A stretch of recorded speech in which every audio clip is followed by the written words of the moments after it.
র্যাবের হত্যাকাণ্ড নিয়ে নতুন তথ্য দিলেন সাবেক সেনাপ্রধান। জামায়াত জিতবে ১০৫ আসনে, বিএনপি ১০১। তীব্র প্রতিদ্বন্দ্বিতা ৭৫টিতে। বাংলাদেশি তরুণরা কেন ভারত বিরোধী হয়ে উঠছেন? আমাদের চ্যানেলটি সাবস্ক্রাইব করে পাশেই থাকুন। এখন জানাবো বিস্তারিত প্রতিবেদনটি।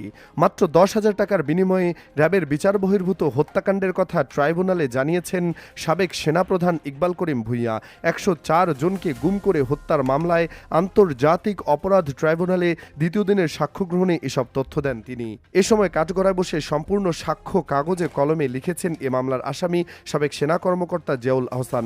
ইকবাল করিম বলেন, হত্যাকাণ্ড বন্ধ করতে না পেরে সেনাবাহিনী থেকে ডিজিএফআই ও র্যাবে সেনা কর্মকর্তা সরবরাহ বন্ধ করেছিলাম, কিন্তু এই সিদ্ধান্ত থেকে সরে আসতে সাবেক প্রধানমন্ত্রী শেখ হাসিনা ও তার নিরাপত্তা উপদেষ্টা তারিক আহমেদ সিদ্দিক আমার সঙ্গে যোগাযোগ করে বলেও জানান তিনি। গুম, খুন, আয়নাঘর সংস্কৃতির কারণে র্যাব ও ডিজিএফআই বিলুপ্তির ইচ্ছা ট্রাইব্যুনালে জানান ইকবাল করিম ভূঁইয়া। মানবতাবিরোধী অপরাধের এ মামলায় সাবেক সেনা কর্মকর্তা জিয়াউল আহসানের বিরুদ্ধে বিচার বহির্ভূত হত্যার ৩টি অভিযোগ আনে প্রসিকিউশন। আগামী ১৮ ফেব্রুয়ারি ইকবাল করিম ভূঁইয়ার জেরা করবেন আসামি পক্ষের আইনজীবীরা। এদিকে আসন্ন ত্রয়োদশ জাতীয় সংসদ নির্বাচনে জামায়াতের নেতৃত্বাধীন জোট ১০৫টিতে আর বিএনপি নেতৃত্বাধীন জোট ১০১টিতে জয় পাবে বলে এক জরিপ প্রতিবেদনে দাবি করা হয়েছে।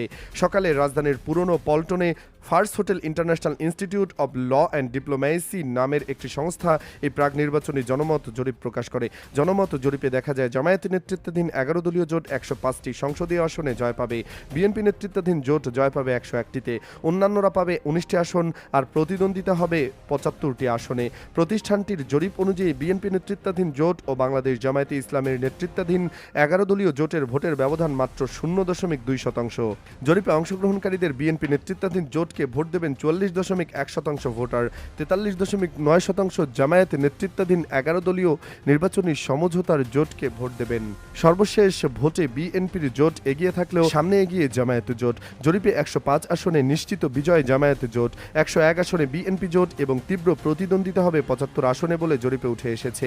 দেশের ৩০০ আসনে পরিচালিত এই জরিপে ৬৩,৬১৫ জন বিভিন্ন বয়স্ক শ্রেণী ও পেশার ভোটার অংশ নেবেন, যাদের মধ্যে ৫৭.৫৯% মানুষ পুরুষ ভোটার এবং ৪২.৪১% নারী। জরিপে দেখা যায় অংশগ্রহণকারীদের ৯২.৯% ত্রয়োদশ জাতীয় সংসদ নির্বাচনে ভোট দেবেন না ৪.৪% এবং সিদ্ধান্ত নেননি ২.৭%। ফেব্রুয়ারির জাতীয় নির্বাচনে কোন জোট আপনার ভোট পাওয়ার সম্ভাবনা বেশি, এমন প্রশ্নের জবাবে জরিপে অংশগ্রহণকারীরা জানান বিএনপি নেতৃত্বাধীন জোটকে ভোট দেবেন ৪০.১% ভোটার, ৪৩.৯% জামায়াতের নেতৃত্বাধীন ১১ দলীয় নির্বাচনী সমঝোতার জোটকে ভোট দেবেন।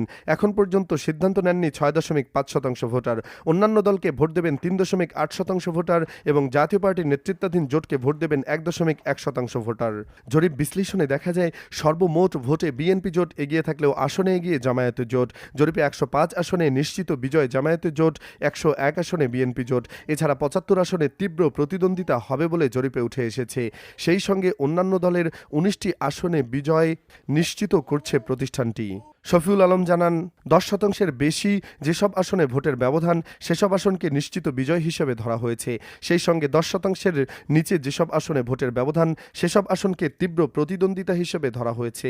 জরিপে দেখা যায় পুরুষদের পছন্দের এগিয়ে বিএনপি জোট, নারীদের জামায়াত জোট। জরিপে অংশ নেওয়া পুরুষদের মধ্যে ৪৭% বিএনপিকে, ৪২% জামায়াতকে এবং ৫% সিদ্ধান্তহীন রয়েছেন। অপরদিকে ৪৬% নারী জামায়াত জোটকে, ৪২% নারী বিএনপিকে এবং ৪% সিদ্ধান্ত। এদিকে ঢাকা বিশ্ববিদ্যালয়ের দেয়ালগুলো আবার কথা বলছে। রঙিন কিন্তু তীব্র গ্রাফিতিতে ফুটে উঠেছে ক্ষোভ, ব্যঙ্গ আর কবিতার ভাষা, যা স্মরণ করিয়ে দিচ্ছে ২০২৪ সালের জুলাইয়ে জেনজি নেতৃত্বাধীন সেই গণ অভ্যুত্থানের কথা, যা ১৫ বছর ক্ষমতায় থাকা শেখ হাসিনা সরকারের পতন ঘটায়। সমালোচকদের মতে শেষ দিকে ক্রমে কর্তৃত্ববাদী হয়ে উঠেছিলেন স্বৈরাচার খুনি হাসিনা। ক্ষমতা ছাড়ার পর তিনি ভারতে আশ্রয় নেন। বিশ্ববিদ্যালয় চত্বরে ছোট ছোট দলে জড়ো হয়ে ছাত্ররা রাজনীতি নিয়ে তর্কে মেতে উঠেছেন। অনেক তরুণের জন্য আসন্ন ১২ ফেব্রুয়ারি নির্বাচন হবে জীবনের প্রথম সত্যিকারের ভোটের অভিজ্ঞতা। শেখ হাসিনার পতনের কয়েকদিনের মধ্যেই অন্তর্বর্তী সরকারের দায়িত্ব নেন নোবেল শান্তি পুরস্কার বিজয়ী মোহাম্মদ ইউনূস। ২০২৪ সালের সহিংস দমনপীড়নের ঘটনায় জাতিসংঘের হিসেবে প্রায় ১৪০০ মানুষকে মেরে ফেলে খুনি হাসিনা। এ ঘটনায় বিচারের মৃত্যুদণ্ডপ্রাপ্ত শেখ হাসিনাকে ভারত থেকে প্রত্যর্পণের অস্বীকৃতি জানিয়েছে ভারত সরকার। তার দল স্বৈরাচার আওয়ামী লীগ, যারা একসময় প্রায় ৩০% ভোট পেত, এবার নির্বাচনে অংশ নিতে পারছে না। বিশ্লেষকদের মতে এই শূন্যস্থান দখলে এগিয়ে আসছে বিএনপি আর ছাত্র আন্দোলন থেকে জন্ম নেওয়া একটি দলের দলের সঙ্গে জোট বেঁধেছে জামায়াতে ইসলামী। কিন্তু ক্যাম্পাসের স্লোগান শুধু ঘরোয়া রাজনীতিতে সীমাবদ্ধ নেই, ক্রমেই তা সীমান্ত পেরিয়ে তাকাচ্ছে দিল্লি না ঢাকা, ঢাকা ঢাকা। এই স্লোগান এখন দেয়ালে দেয়ালে, এমনকি শাড়ির আঁচলেও। তরুণদের কথাবার্তায় হেজিমনি শব্দটি ঢুকে পড়েছে বাংলাদেশের ওপর ভারতের দীর্ঘ ছায়ার প্রতিশব্দ হিসেবে। ঢাকা বিশ্ববিদ্যালয়ের সমাজবিজ্ঞানের বিভাগের ছাত্র মোশাররফ হোসেন বলেন, তরুণ প্রজন্ম মনে করে ভারত বহু বছর ধরেই আমাদের দেশে হস্তক্ষেপ করছে, বিশেষ করে 2014 সালের নির্বাচনের পর যা কার্যত একদলীয় ছিল। এই ক্ষোভের কেন্দ্রে রয়েছে দিল্লির সেই ভূমিকা যা অনেকের চোখে বাংলাদেশের গণতান্ত্রিক অবক্ষয়কে সমর্থন করেছে। এর ফলাফল একসময় মডেল প্রতিবেশী কূটনীতি হিসেবে পরিচিত ভারত বাংলাদেশ সম্পর্ক এখন কয়েক দশকের মধ্যে সর্বনিম্ন পর্যায়ে। লন্ডনের SOS বিশ্ববিদ্যালয়ের অধ্যাপক অভিনাশ পেলিওয়াল বলেন, বাংলাদেশের তীব্র ভারতবিরোধী মনোভাব এবং ভারতের অভ্যন্তরীণ রাজনৈতিক বক্তব্যের কঠোরতা, এই দুই মিলে দিল্লিকে ঢাকায় বিপাকে ফেলেছে। অনেকেই মনে করেন স্বৈরাচার হাসিনার শেষ বছরগুলোতে ভারতের নিঃশর্ত সমর্থন ক্ষোভ বাড়িয়েছে। 2014, 2018 ও 2024 সালের নিশিরাতের বিতর্কিত নির্বাচনগুলোতে ভারতের সমর্থন আজও স্মরণ করা হয়। এই ক্ষোভের সঙ্গে যুক্ত হয়েছে পুরনো বিরোধ, সীমান্তে হত্যা, পানি বণ্টন, বাণিজ্য প্রতিবন্ধকতা এবং ভারতীয় রাজনৈতিক ও টিভি চ্যানেলের উত্তেজক বক্তব্য। ফলে তৈরি হয়েছে এক ধারণা যেখানে বাংলাদেশকে ভারতের সমান সার্বভৌম প্রতিবেশী নয়, বরং পেছনের উঠোন হিসেবে দেখা হয়। সোশ্যাল মিডিয়ায় ভারতীয় বিদ্যুৎ কোম্পানির বিরুদ্ধে প্রতারণার অভিযোগ উঠেছে, যা তারা অস্বীকার করেছে। ভিসা সেবা স্থগিত, IPL-এ বাংলাদেশ ক্রিকেটারদের নিষেধাজ্ঞা এবং T20 বিশ্বকাপ নিয়ে সিদ্ধান্ত সবই ক্ষোভ বাড়িয়েছে। ভারত কিছুটা কূটনৈতিক পুনঃযোগাযোগের চেষ্টা করেছে। পররাষ্ট্রমন্ত্রী জয়শঙ্কর সম্প্রতি বিএনপি নেত্রী খালেদা জিয়ার জানাজায় ঢাকায় এসেছেন, তারেক রহমানের সঙ্গে সাক্ষাৎ করেন। জামায়াতে ইসলামীও জানিয়েছে, গত এক বছরে তাদের সঙ্গে 4 বার ভারতীয় কর্মকর্তাদের যোগাযোগ হয়েছে, তবুও সম্পর্কের শীতলতা কাটেনি। দ্য ডেইলি স্টারের সম্পাদকীয় পরামর্শক কামাল আহমেদ বলেন, এটাই সম্ভবত সম্পর্কের সবচেয়ে নিম্নবিন্দু। স্বৈরাচার হাসিনার সময় নিরাপত্তা, ট্রানজিট, বাণিজ্য সব ক্ষেত্রেই ভারত সুবিধা পেয়েছে। বিশেষ করে হাসিনাকে ভারতে আশ্রয় দেওয়ার সিদ্ধান্ত ক্ষোভ বাড়িয়েছে। অন্তর্বর্তী সরকারের প্রধান উপদেষ্টা ডক্টর ইউনূসের প্রেস সচিব শফিকুল আলম বলেন, ভারতের সঙ্গে বাংলাদেশের সম্পর্ক একমাত্রিক নয়, এটি বহুস্তরীয় ও বহুমাত্রিক। ভৌগোলিকভাবে বাস্তবতা আমাদের একে অপরের সঙ্গে যুক্ত করে রেখেছে। আমরা 54টি নদী ভাগাভাগি করি, আমাদের ইতিহাস জড়িয়ে আছে, ভাষা ও সংস্কৃতিতে মিল রয়েছে।